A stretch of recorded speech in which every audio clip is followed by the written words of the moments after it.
একটা মানুষ তৈরি করতে একটু মেধা লাগে, একটু বোধ বুদ্ধি লাগে, কিন্তু একটা ক্রিমিনাল তৈরি করতে কয়েকটা মাথা মোটা হলেই যথেষ্ট।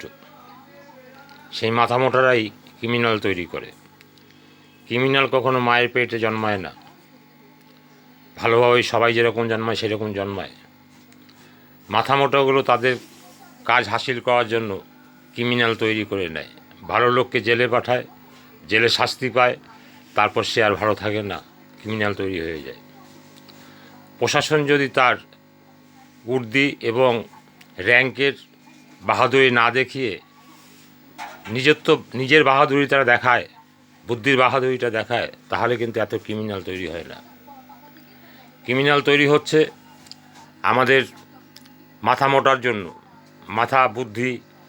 এই যে একবার যখন সে জেল খেটে আসলো, তাকে নানা রকম প্রলোভন দিয়ে তাকে বড় ক্রিমিনাল তৈরি করে, আবার ক্রিমিনাল দিয়েই ক্রিমিনাল শেষ করে দেয়। এইভাবে দেশ চলতে পারে? এইভাবে সমাজ চলতে পারে? ভালো ভালো মানুষ, তাকে ভালো ভালো জায়গায় পোস্টিং করাই তো ভালো কাজ, ভালো উদ্দেশ্য।